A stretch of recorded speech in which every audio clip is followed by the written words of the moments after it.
नमस्कार दोस्तों, आपका स्वागत है अपनी YouTube चैनल PFP में। आज हम विप्रो के बारे में चर्चा करने वाले हैं। स्टॉक प्राइस कंटिन्यूअसली नीचे आ रहा है, अपने ऑल टाइम हाई से 30-35% क्रैश हो चुका है। क्या यहाँ से और गिरावट देखने को मिलेगी या फिर यहाँ पर एक अच्छा खासा सपोर्ट है? तो ऐसी सिचुएशन में एज ए रिटेल इन्वेस्टर हमें क्या करना चाहिए, इसके बारे में आज हम चर्चा करने वाले हैं।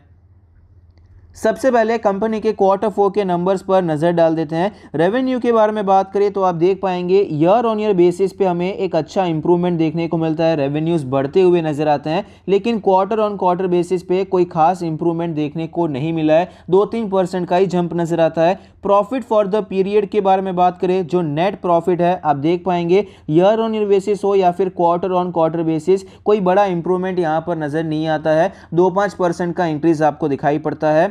इसका रीज़न है कि कंपनी के मार्जिन्स लगातार कम होते जा रहे हैं। 21% से 17% हुए, उसके बाद आपको ये 16.8% होते हुए नजर आए हैं। कंटिन्यूस गिरावट मार्जिन्स में नजर आती है, इसीलिए रेवेन्यूज भले ही ऊपर गए हैं लेकिन प्रॉफिटेबिलिटी आपको ऊपर जाती हुई नजर नहीं आती है। तो रिजल्ट्स कोई खास नजर नहीं आए हैं, जिसके कारण स्टॉक प्राइस भी हमें नीचे जाता हुआ नजर आता है।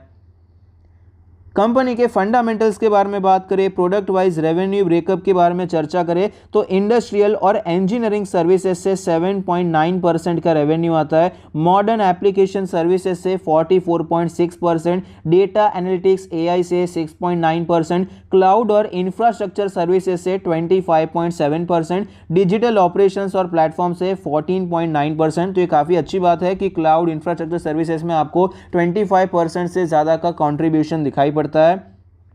वर्टिकल्स के बारे में बात करें, कंपनी अलग अलग वर्टिकल से पैसा कमाती है। बैंकिंग, फाइनेंशियल सर्विसेज, इंश्योरेंस से 34.8% का रेवेन्यू आता है। एनर्जी, नेचुरल रिसोर्सेज और यूटिलिटीज से 12.3%, कंज्यूमर बिजनेस यूनिट से 17.3%, हेल्थ बिजनेस यूनिट से 11.7%, मैन्युफैक्चरिंग 6.7% और टेक्नोलॉजी से 12.1%। क्लाइंट ब्रेकअप के बारे में बात करें तो $1 मिलियन से ज़्यादा के जो क्लाइंट है 37.5% का कॉन्ट्रीब्यूट करते हैं रेवेन्यू में। 3 मिलियन से ज़्यादा वाले 23.5%, 5 मिलियन से ज़्यादा वाले 16.8%, 10 मिलियन से ज़्यादा वाले 11% और 20 मिलियन से ज़्यादा वाले 6%। तो क्लाइंट ब्रेकअप भी काफ़ी अच्छा है। ऐसा नहीं है कि किसी एक ही क्लाइंट पे बहुत ही ज़्यादा डिपेंडेंसी हो, और जनरली ये छोटी कंपनीज में होता है। अगर आपका रेवेन्यू 100 करोड़ का है तो पॉसिबल है कि 50-60 करोड़ एक ही क्लाइंट से आ रहे हैं, लेकिन जब आपका बिजनेस बहुत ज़्यादा बड़ा हो जाता है, साल का रेवेन्यू आपका 80,000 करोड़ का हो जाता है, तो वहाँ पर तो ऑफकोर्स ऐसा होता नहीं है कि आपका रेवेन्यू 50% रेवेन्यू एक ही तरफ से आ रहा है। तो यहाँ पर क्लाइंट ब्रेकअप तो जनरली अच्छा ही देखने को मिलता है। लोकेशन वाइज ब्रेकअप के बारे में बात करें, USA 58.1% कंट्रीब्यूट करता है, यूरोप 30.2% और अदर से 11.7%। तो इंटरनेशनल बिजनेस ही ज़्यादा है। ज़्यादातर IT कंपनीज में सेम सिचुएशन दिखाई पड़ती है। फंडामेंटल रेशियोज के बारे में बात करें तो ROE 18% है, ROCE 20% है, अपने एवरेजेस के साथ ही चल रहे हैं। नेट प्रॉफिट मार्जिन आप देख सकते हैं 15.5% के आसपास है। मार्जिन्स में हमें यहाँ पर कोई इंप्रूवमेंट देखने को नहीं मिल रहा है, बल्कि 3 ईयर एवरेज से मार्जिन आपको नीचे जाता हुआ नजर आता है, जो कि अच्छी बात नहीं है।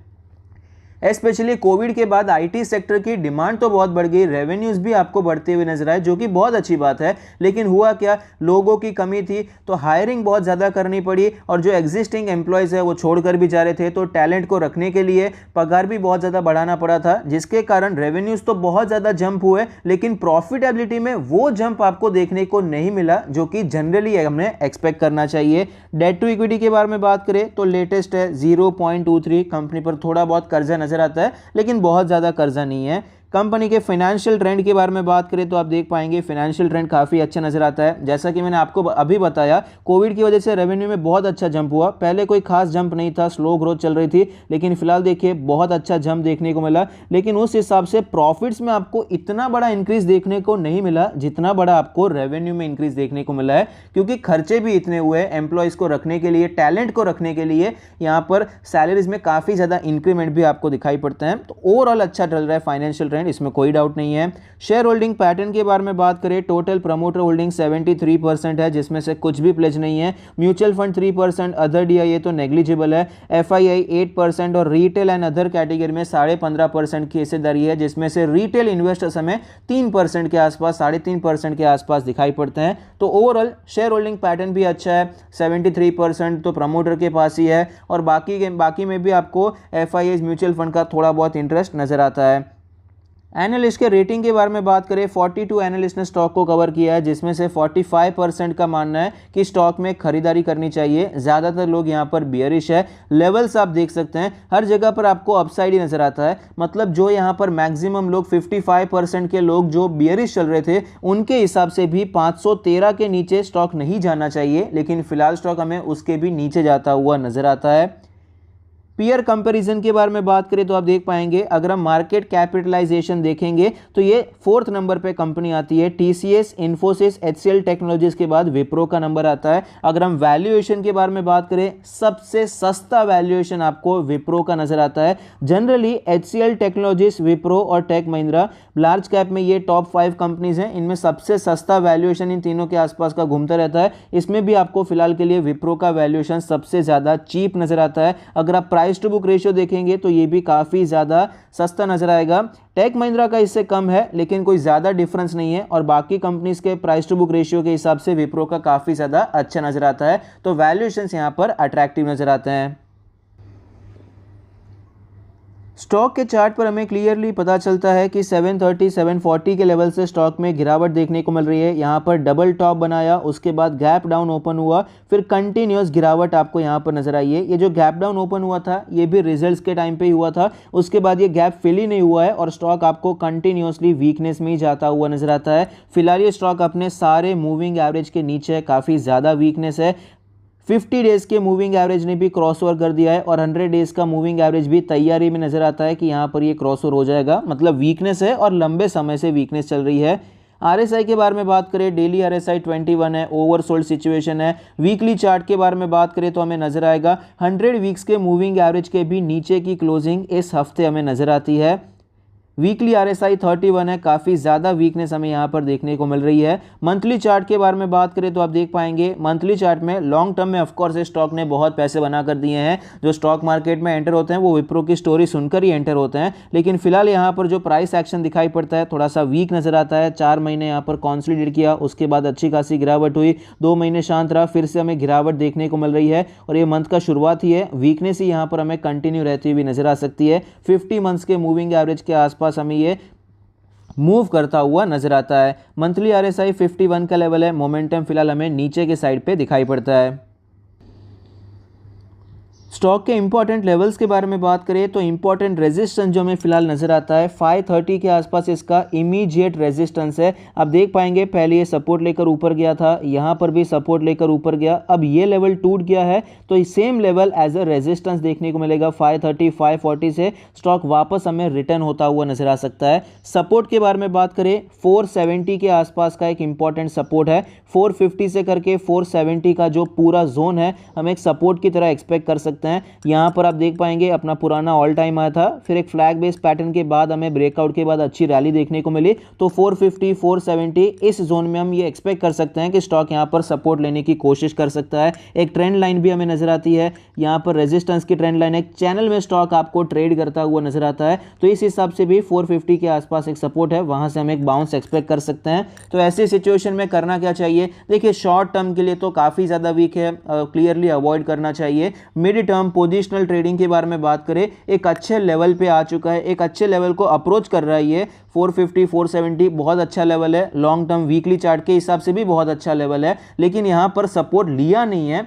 एक बार कोई बुलिश कैंडल यहां पर देखने को मिले, सपोर्ट लेता हुआ नजर आए, कुछ यहां पर एक बाउंस बैक देखने को मिले, तो हम यहां पर खरीदारी के बारे में सोच सकते हैं। अभी के लिए अवॉइड करना चाहिए। अब लॉन्ग टर्म के बारे में बात करें तो एक्चुअली यहां पर आप नजर बनाकर रख सकते हैं, इन्वेस्ट करने के बारे में सोच सकते हैं। ओवरऑल कंपनी अच्छी नजर आती है, कंपनी में डिसेंट ग्रोथ हमें नजर आती है, ऐसा नहीं है धुआंधार ग्रोथ है, लेकिन डिसेंट ग्रोथ आपको नजर आती है। और स्टॉक का वैल्यूएशन भी अभी काफी ज्यादा सस्ता होता हुआ नजर आया। IT स्टॉक्स में फिलहाल जो करेक्शन देखने को मिल रहा है, ये स्टॉक भी हमें 30-35% क्रैश होता हुआ नजर आया है। एक ब्लू चिप स्टॉक है, अगर कोई निफ्टी 50 का ब्लू चिप चिप स्टॉक 30-35% गिर जाता है तो वहां पर हम खरीदारी करने के बारे में क्लियरली सोच सकते हैं।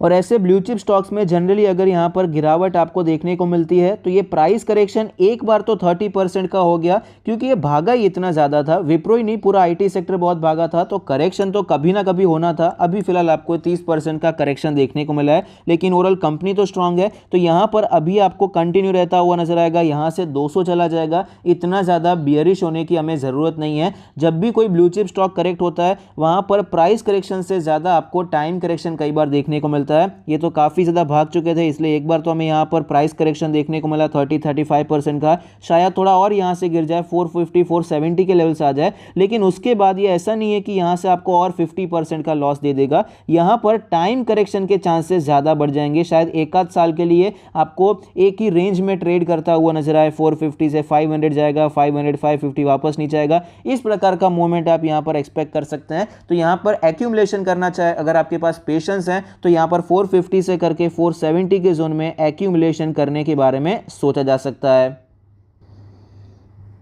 पॉजिटिव्स के बारे में बात करें तो कंपनी के फंडामेंटल्स अच्छे हैं, ग्रोथ भी अच्छी नजर आती है, शेयर होल्डिंग पैटर्न भी अच्छा है, डीआईएस का स्टेक भी थोड़ा बहुत बढ़ रहा है, वैल्यूएशन भी हमें अट्रैक्टिव नजर आता है। नेगेटिव्स के बारे में बात करें, टेक्निकल्स बहुत वीक चल रहे हैं, एफआईआई का स्टेक भी हमें कम होता हुआ नजर आया, वीक नंबर्स नजर आते हैं। ये जो Q4 के रिजल्ट्स हैं कोई खास नंबर्स नहीं है, मोस्ट ऑफ द एनालिस्ट भी हमें बियरिश नजर आते हैं। तो ऐसी सिचुएशन में करना क्या चाहिए, शॉर्ट टर्म और मिड टर्म के लिए तो वीक है, अवॉइड करना चाहिए। मिड टर्म के लिए हम नज़र पे बना कर रखेंगे, वॉच लिस्ट में रखेंगे, एक अच्छी अपॉर्चुनिटी यहाँ पर बन सकती है, लेकिन अभी के लिए नहीं खरीदना है। लॉन्ग टर्म के लिए एक्यूमुलेशन करने के बारे में सोचा जा सकता है। आई होप आपको ये वीडियो पसंद आता है, आपके इन्वेस्टमेंट और ट्रेडिंग डिसीजन में आपको ये मदद करता है। Thank you, stay happy, happy investing.